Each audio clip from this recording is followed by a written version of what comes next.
On Christmas Day, the Monroe family estate looked like something out of a glossy wine magazine. The main hall of the Sonoma Vineyard House glowed with golden light from hundreds of tiny bulbs strung across cedar beams. The scent of oak barrels and rosemary roasted lamb drifted in from the kitchen. Guests in elegant winter coats mingled in clusters, wine glasses in hand, their voices a soft hum under the strains of a Lièvre string quartet. At the center of it all stood Hannah Monroe, 28, in a deep emerald dress that set off her auburn hair. She was poised, composed, holding a glass of her father's prized Cabernet Sauvignon Reserve. It was meant to be a moment to honor her late mother, a quiet toast before the evening's more formal speeches. Her father, Richard Monroe, 62, owner of the vineyard, and one of the most influential men in Northern California, wine circles, stepped beside her. His own glass caught the light as he smiled for the crowd. The smile did not reach his eyes. Without a word of warning, he tipped the glass and poured the rich red wine down the front of her dress. The liquid soaked into the silk, instantly blooming across the fabric like a spreading wound. Conversation stopped. Gasps rippled through the room. The quartet faltered into silence. For a moment, the only sound was the drip of wine hitting the polished hardwood floor. Richard's voice carried across the shocked gathering. "You have ruined everything, Hannah." His tone was not loud, but it cut through the air like a blade. She did not flinch. Her hand steady despite the cold shock of the wine, set her own glass on the table beside her. She looked at her father, really looked, and saw not the imposing figure who had controlled her life for years, but a man making his first public mistake in front of people whose approval he prized above all else. Around them, faces turned away, some in embarrassment, others in anticipation of whatever would happen next. Distantly, she registered her cousin David's smirk from across the room, the quick movement of her Aunt Linda stepping forward then stopping herself, and the uncomfortable shifting of guests who suddenly found their shoes fascinating. Hannah could feel the weight of every eye on her. Her father's gaze dared her to react with anger, to shout, to cry, to give him the satisfaction of seeing her unravel in front of his peers. Instead, she let a slow, measured smile curve her lips.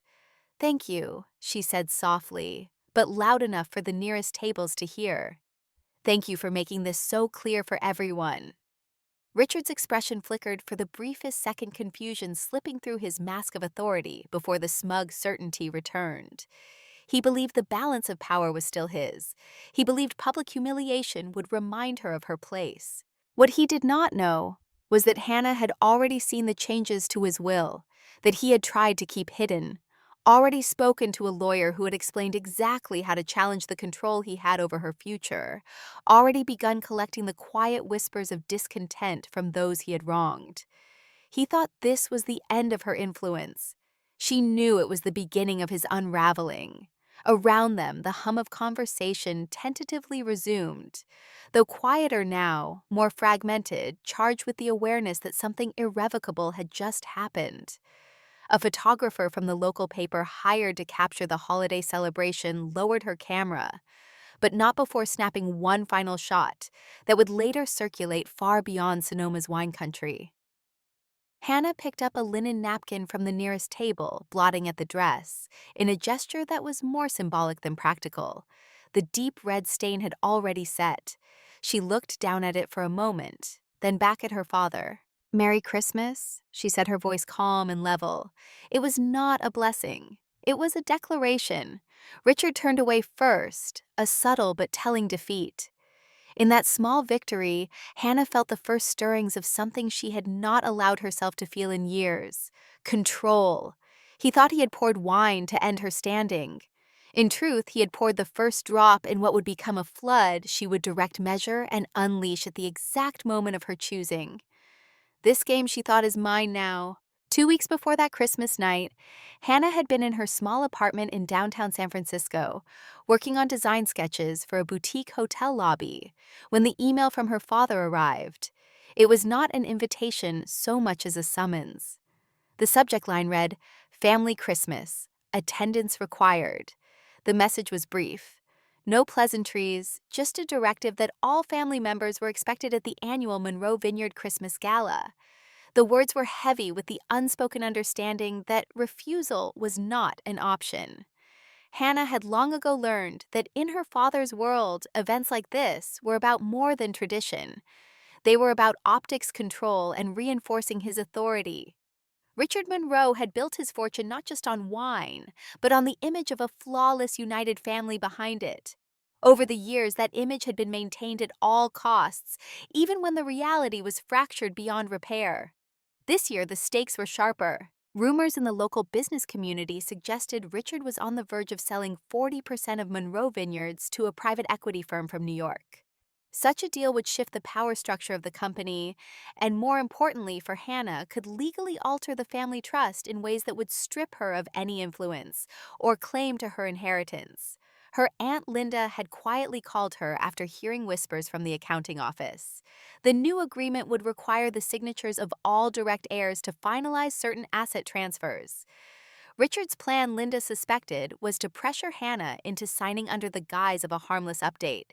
If Hannah refused, Richard would move to have her written out entirely, claiming she was unfit or uninterested in the family legacy. Hannah understood the real risk. It was not just about losing money.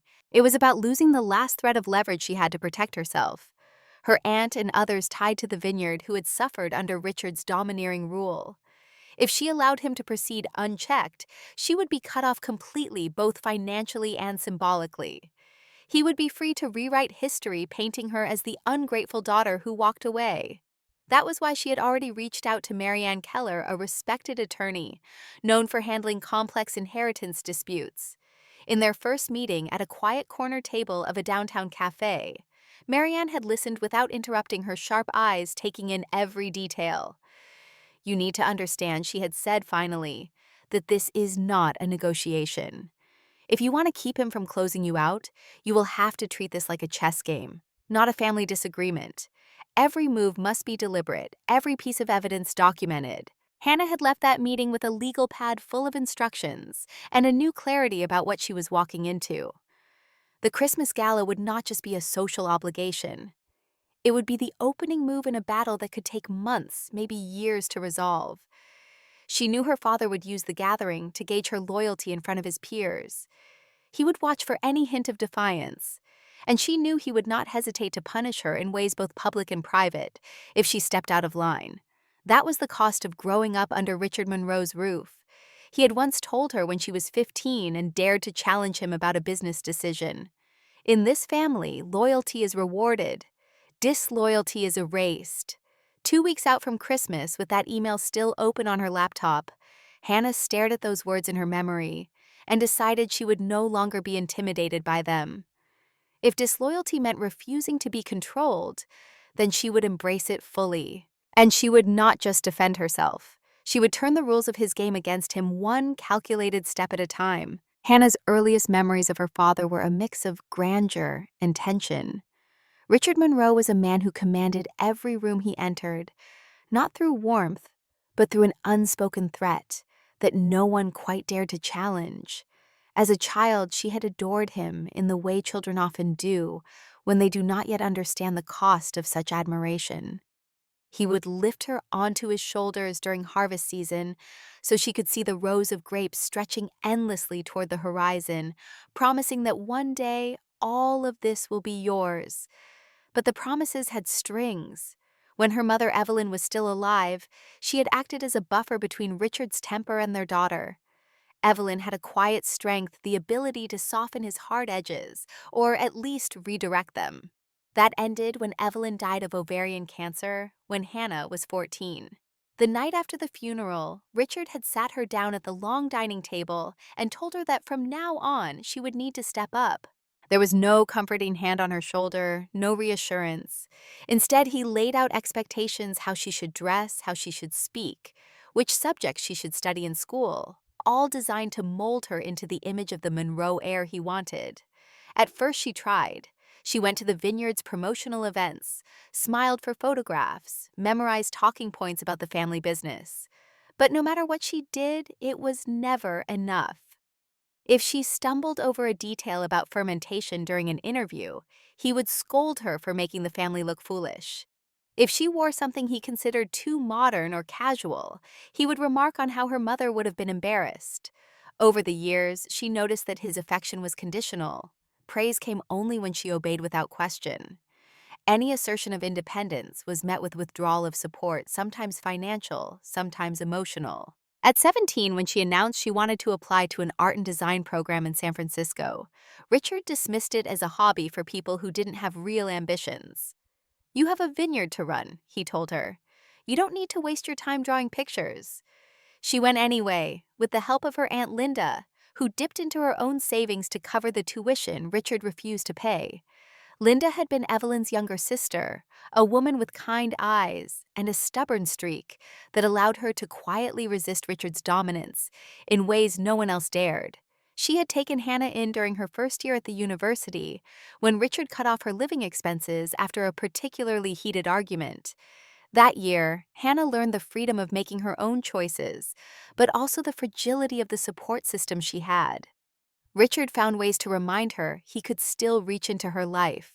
When she landed her first internship with a well-known interior design firm, a client she was assigned to abruptly canceled after receiving a private call from Richard.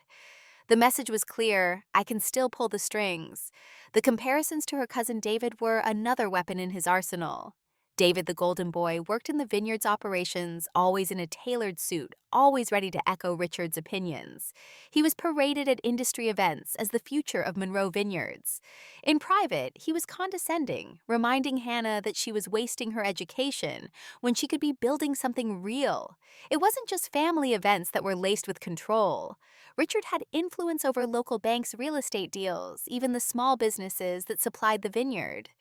If Hannah tried to freelance for a restaurant redesign in Sonoma, the owner might suddenly back out, claiming the timing wasn't right. She knew better. She had once overheard Richard telling a supplier that anyone who worked with her was making a mistake they would regret. Through all of this, Linda remained her quiet ally.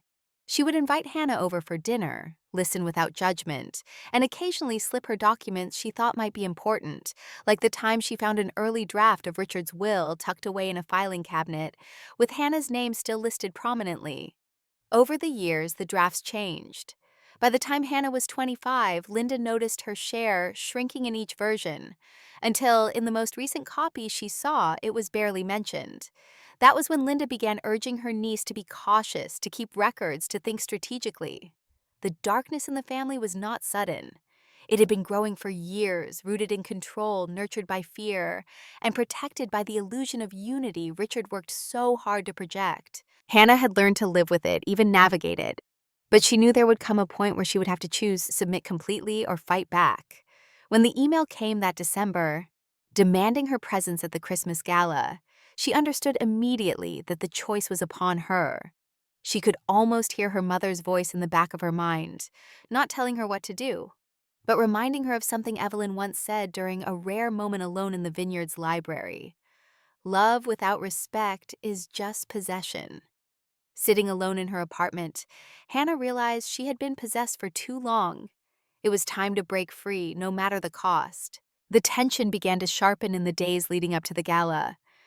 Hannah had made the deliberate choice to keep her responses to her father's increasingly insistent messages brief and neutral, giving him nothing to react to.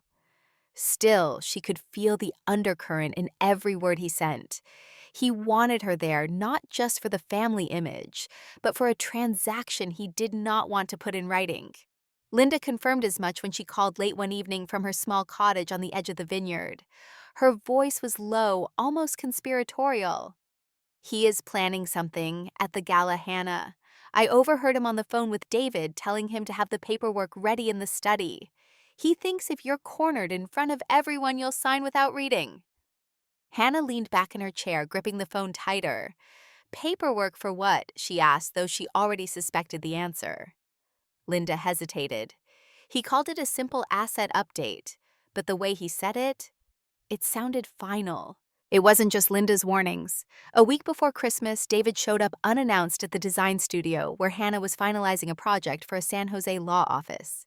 He walked in like he owned the place, ignoring the receptionist's protests, and found her in a meeting room with fabric swatches spread across the table. "You should be careful," he said, leaning casually against the doorframe. Uncle Richard isn't going to wait forever for you to prove you're loyal. Hannah kept her eyes on the swatches, refusing to give him the satisfaction of a reaction. Loyalty, she said evenly, isn't something you prove on command. David smirked, a faint curl of contempt in his expression. Then I guess you'll find out what happens to people who forget where they came from. The encounter solidified her resolve. If there was going to be a confrontation, she would be ready. She spent the next few days following Marianne's instructions to the letter. She reviewed her financial accounts, ensured her devices were backed up, and set up a secure cloud folder for any recordings or documents she might collect. She also started carrying a small voice recorder in her purse, just in case. It was a necessary precaution because Richard had begun calling her at odd hours sometimes. Just to criticize her latest social media post was unprofessional, her hairstyle too modern for someone representing the family, her recent project choices beneath the Monroe name. Each call was another reminder that his goal was to erode her confidence before the gala. But his most telling move came in the form of an email marked urgent from one of the vineyard's public relations staffers. It contained a draft of the evening's program listing Hannah as giving a brief address about the future of Monroe Vineyards. She had never agreed to any speech, let alone one that implied she was endorsing his business decisions. It was a trap. If she refused on the spot, he could frame it as petulance or ingratitude in front of a room full of influential guests.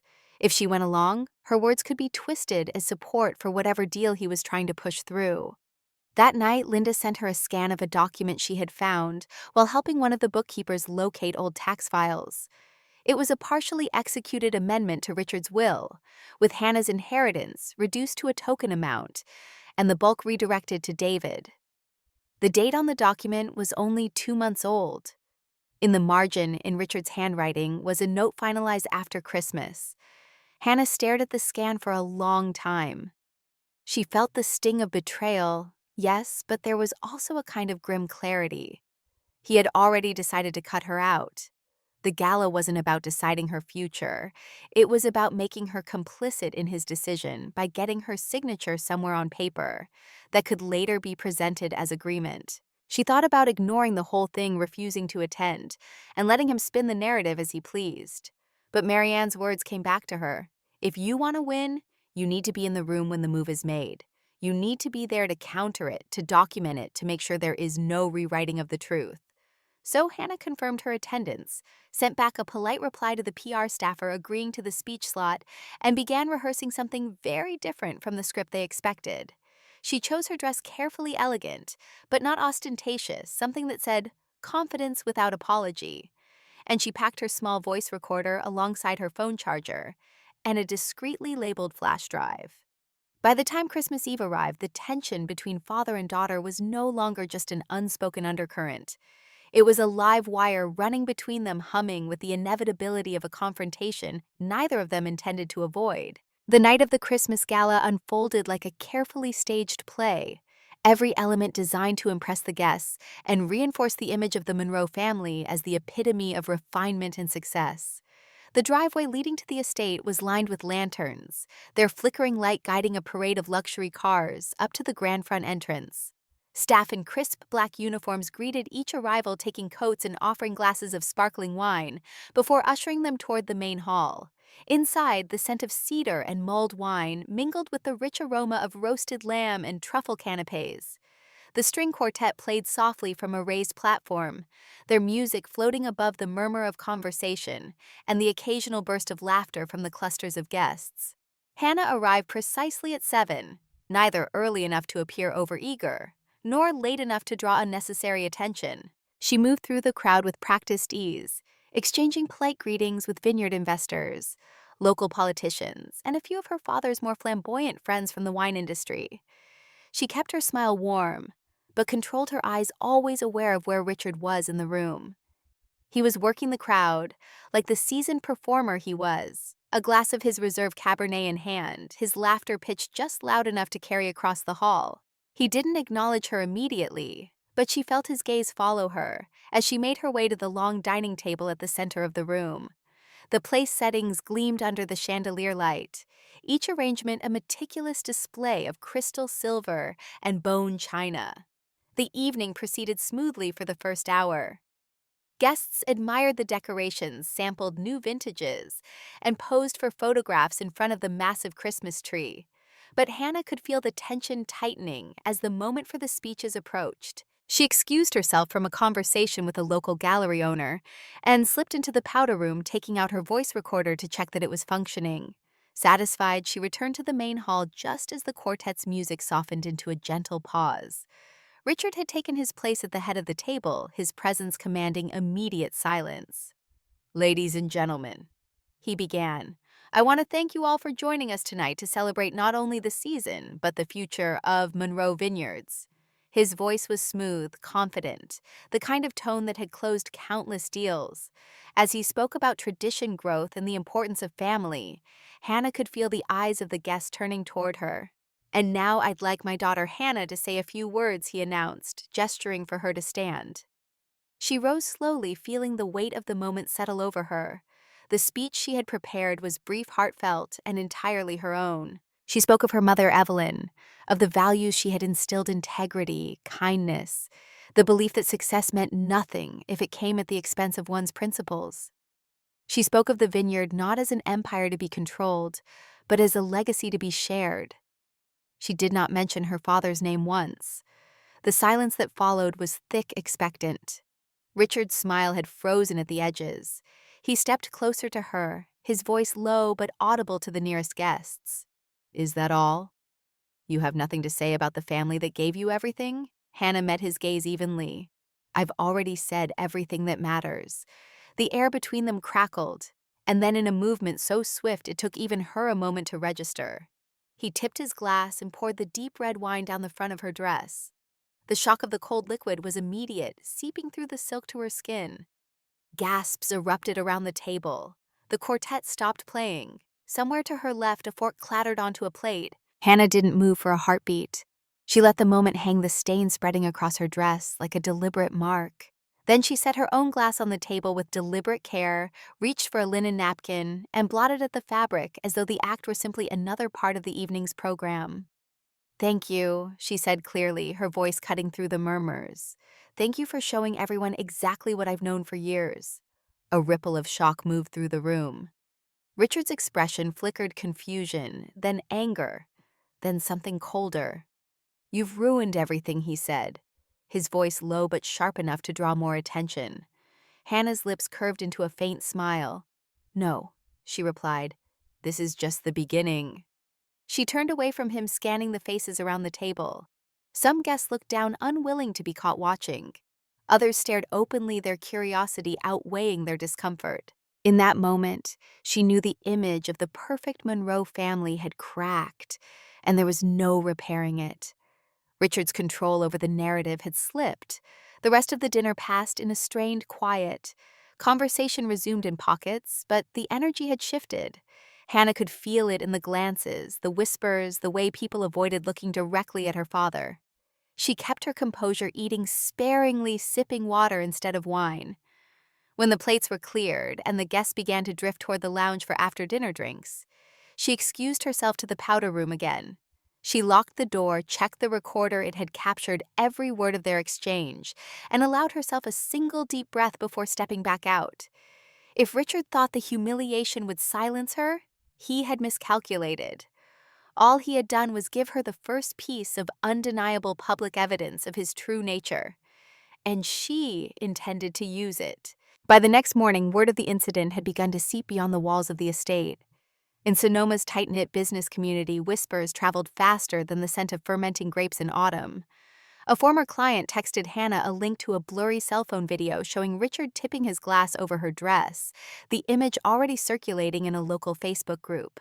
The comments were divided, some defending Richard as a man pushed too far by a difficult daughter, others condemning the act as petty and abusive. For Hannah, it was neither surprising nor upsetting to see her family's image unravel. It was strategic. Every share of that video was another crack in the facade her father had built for decades. She didn't post or comment. She didn't need to. The footage spoke for itself. By the second day, Linda called with news from inside the vineyard's operations. Two potential partners had quietly withdrawn from ongoing negotiations, citing discomfort with the optics of recent events. One of the vineyard's most prominent distributors had called Richard directly advising him to manage his public image before the brand suffers. It wasn't just business fallout. A reporter from the Sonoma Chronicle left Hannah a voicemail requesting an interview. She ignored it for now, knowing the timing would matter more than the content. Instead, she focused on gathering more information. Linda met her at a small cafe off the main highway, sliding a thick envelope across the table. Inside were photocopies of emails, contracts, and memos that painted a clear picture of financial maneuvering funds shifted between accounts assets undervalued on paper, and a series of consulting fees paid to shell companies with ties to David. Hannah scanned the documents quickly, her mind already categorizing them by potential use. "This is enough to get a serious conversation started with Marianne," she said. "But it still won't be enough to end this." Linda's expression was grim. "There's more. A staff member in accounting says Richard has been preparing a property transfer agreement. If it's signed, he'll move several parcels of land out of the family trust entirely. Once that happens, it's over." Hannah understood the urgency. Land was the vineyard's most valuable asset. Without it, there would be nothing left to fight for, nothing left to inherit or protect. The fallout from Christmas had given her an opening, but she needed to act before Richard could lock his plans into place. Over the next week, she quietly met with Marianne to map out a plan. They would use the Christmas incident as a lever to undermine his credibility with the court, while the financial documents would serve as the foundation for challenging any changes to the trust. They also discussed the possibility of seeking a temporary injunction to freeze asset transfers until the dispute was resolved. It would be aggressive, Marianne warned, and Richard would retaliate. Hannah didn't hesitate. Good. Let him. Outside the legal strategy, Hannah began to notice subtle shifts in how people interacted with her. Acquaintances who had once kept their distance now offered quiet words of support. A former vineyard employee sent her a message through a mutual friend, offering to testify about Richard's treatment of staff. Even a local bank manager hinted at discrepancies in loan documents tied to the vineyard. Each piece added to the growing mosaic of a man who was not the respected patriarch he pretended to be, but a bully whose power depended on silence. Hannah could see the shape of the battle forming. It would not be quick or clean, but she had spent her entire adult life learning how to stand in a room with her father without being crushed by his presence. Now she would use that resilience as a weapon. When Marianne called at the end of the week to confirm that the injunction paperwork was ready to file, Hannah looked out her apartment window at the fog rolling in over the bay and felt something shift inside her. It wasn't fear. It was anticipation. The gala had been Richard's stage. The next act would be hers. Hannah's first real counterattack began the moment she walked into Marianne Keller's office, with the thick envelope of documents Linda had given her. Marianne had cleared her afternoon schedule, sensing from Hannah's voice on the phone that this was a turning point. They spread the papers across the conference table, grouping them into piles: contracts, internal memos, suspicious invoices. Marianne read each page with the calm focus of someone building a case brick by brick. "This is more than enough to justify the injunction," she said finally. "But if we want to dismantle his position completely, we'll need direct evidence of intent. That means catching him in his own words." Hannah had already anticipated this. She reached into her bag and pulled out a slim black voice recorder. "I've been carrying this since the gala," she said. "He won't meet me in private, but he might agree to a public conversation if I frame it as an attempt to reconcile."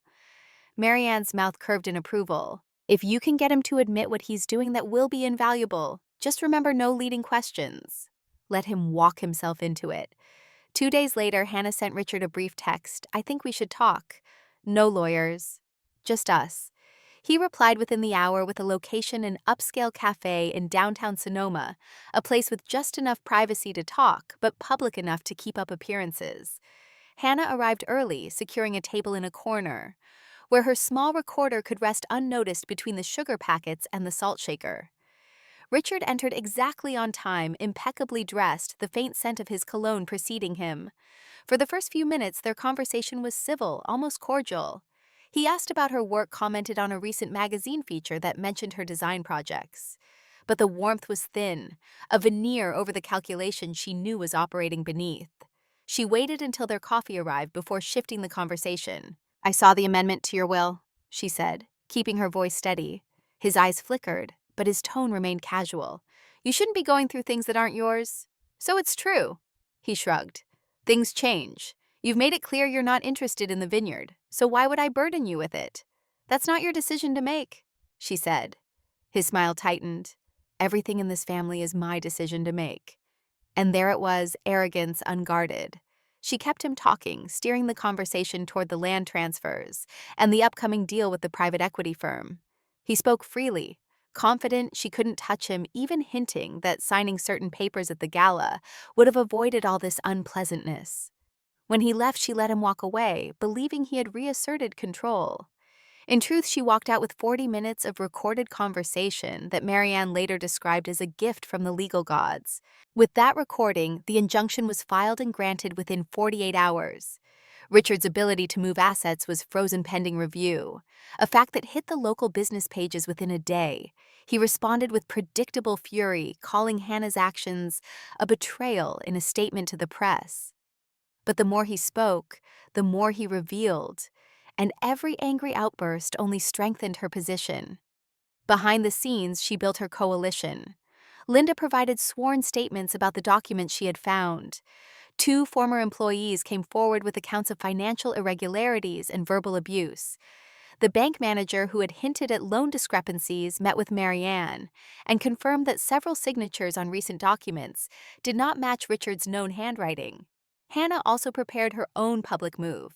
At Marianne's suggestion, she recorded a video message not for social media yet, but as part of her legal strategy.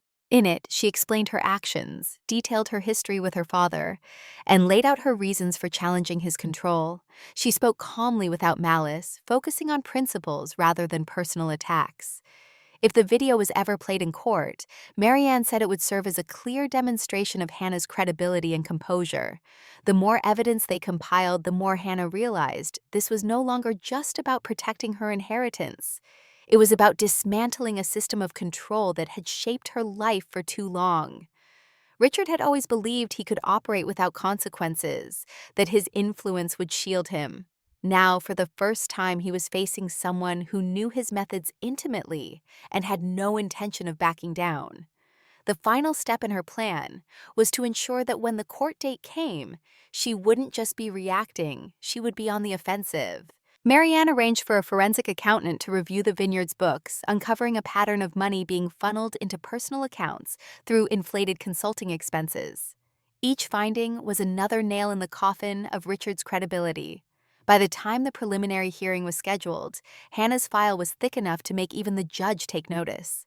On the morning of the hearing, Hannah stood outside the courthouse in a tailored navy suit, her hair pulled back, her expression calm. She wasn't there to humiliate her father in public for the sake of revenge. She was there to take back her future piece by piece until there was nothing left he could control. The day of the hearing was overcast, the kind of cold gray morning that seemed to flatten the colors of the Sonoma landscape. Inside the courthouse, the air smelled faintly of coffee and old paper. Hannah sat beside Marianne at the plaintiff's table, her hands folded loosely on a yellow legal pad. Across the aisle, Richard was a picture of restrained irritation, his jaw tight, his suit perfectly pressed. David sat behind him, his expression unreadable but his posture radiating smug expectation. The judge, a woman in her late 50s with sharp eyes and a brisk manner, called the case to order. Marianne began by presenting the injunction evidence, methodically laying out the pattern of asset transfers and the urgency of freezing them. Then came the recording from the cafe. The court clerk played it through small speakers, Richard's voice filling the room. His words were clear, confident, and deeply incriminating. "Everything in this family is my decision to make." The phrase seemed to hang in the air long after the audio stopped. Richard's attorney objected, claiming the conversation was taken out of context, but the judge overruled him. Next came the financial documents Linda had provided, each one tied to testimony from either a former employee or the bank manager. The signatures on several key agreements were shown side by side with Richard's verified signature. The difference is obvious even to an untrained eye. Richard shifted in his seat, his attorney whispering furiously in his ear. Then Marianne played the video message Hannah had recorded. It was the first time Richard had seen it, and the flicker of surprise in his expression was brief but telling. In the video, Hannah spoke directly to the camera, her tone measured, explaining her reasons for challenging her father's decisions. She didn't insult him, didn't raise her voice, but the details she provided, dates, actions, consequences, painted a portrait of a man who valued control above all else, even at the expense of family. By the time Marianne rested her case, the narrative was clear this was not a petty family dispute. It was a matter of protecting assets from mismanagement and abuse. Richard's defense was weak. His attorney tried to frame the Christmas incident as a misunderstanding, the financial discrepancies as clerical errors. But without credible explanations for the forged signatures and the asset transfers, the arguments fell flat. The judge announced her ruling in deliberate, measured tones. The injunction would remain in place until a full review of the trust and the vineyard's finances could be completed. Furthermore, due to the evidence presented, Richard was temporarily removed from his role as trustee, with a neutral third party appointed to oversee operations. The decision landed like a blow. Richard's shoulders stiffened, his knuckles whitening around the armrest of his chair. David's expression faltered, for the first time, a flicker of doubt breaking through his composure. Outside the courthouse, reporters were waiting, their cameras trained on the doors. Marianne shielded Hannah from most of the questions, but one managed to call out, "Do you think this will end your family's relationship?" Hannah paused just long enough for the microphones to catch her reply. "Family is built on trust. When trust is gone, so is the family."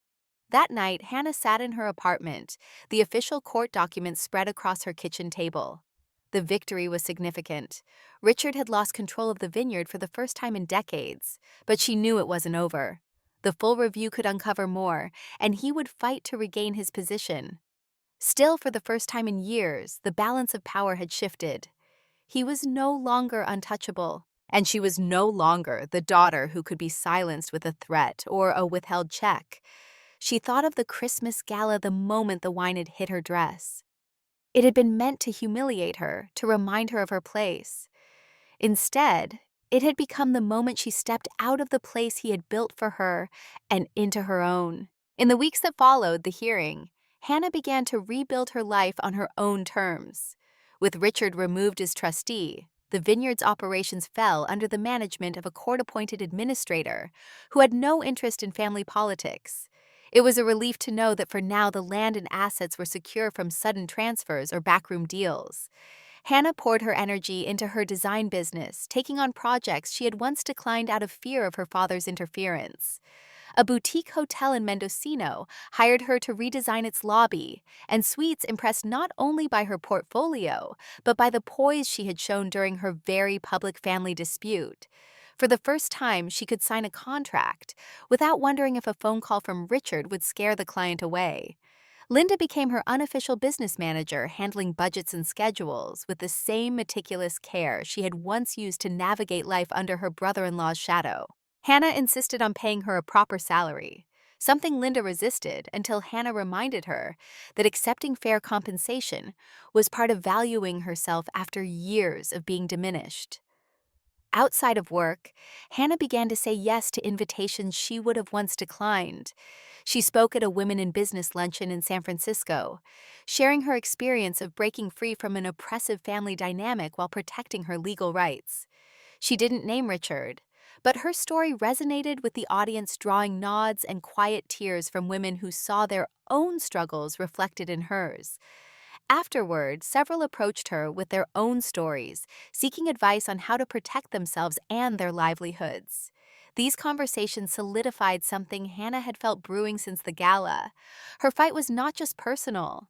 It was part of a broader truth about the ways power and control could be weaponized inside families. She began outlining a series of workshops on financial literacy and legal awareness for young women, determined to turn her hard-earned lessons into tools for others.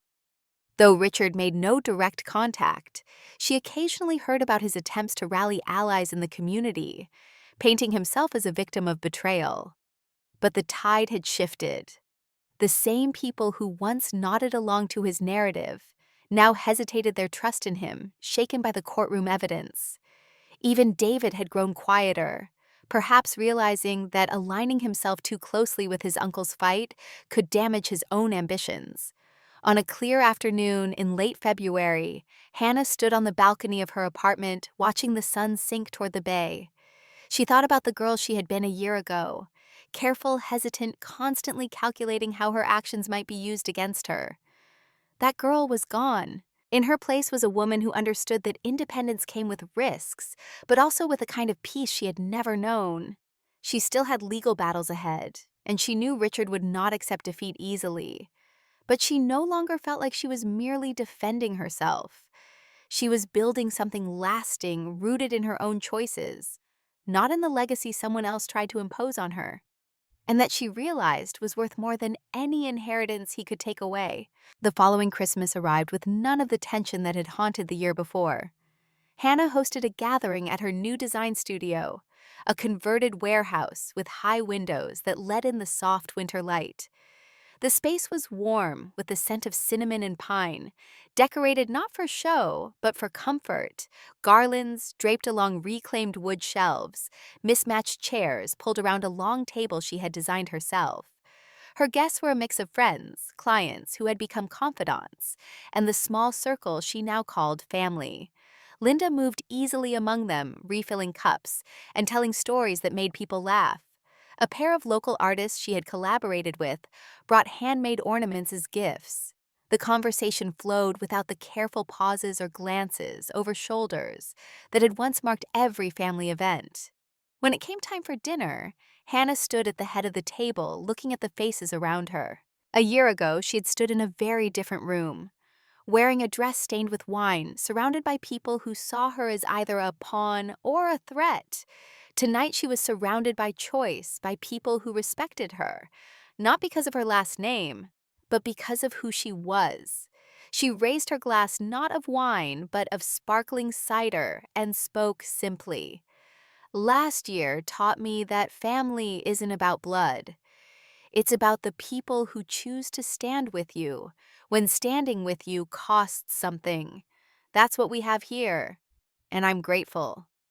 Around the table, glasses were lifted, the clink of glass against glass, ringing clear in the cozy space. As they ate, Hannah felt a quiet contentment settle over her. There was no performance here, no image to maintain. This was hers, built with care and protected fiercely. Later, as the evening wound down and guests began to leave, Linda pressed a small envelope into her hand. Inside was a photograph Hannah had never seen before, her mother standing in the vineyard on a bright autumn day, holding Hannah as a baby. On the back in Evelyn's handwriting were the words, "Build your own life. Love will find you there." Hannah traced the letters with her thumb, feeling the weight and the lightness of them all at once. She realized then that she had done exactly what her mother had hoped for, even if the path had been harder than either of them could have imagined. When the last guest left and the studio was quiet, Hannah walked to the window and looked out at the city lights. She thought about Richard, about the vineyard, about the legal processes still unfolding. She didn't feel triumph so much as closure. Whatever the outcome, she had already won the only battle that mattered. She had broken the cycle. No one would pour their control over her life like a glass of wine ever again. Behind her, the long table still held the remnants of the meal crumbs of bread. Empty plates, the soft glow of candles burning low. It looked nothing like the meticulously staged dinners of her childhood, and that was exactly why it felt perfect. She smiled, turned off the lights, and locked the studio door. The cold night air met her like a fresh start as she stepped into it, walking toward the home she had chosen, toward a future she now knew was entirely her own.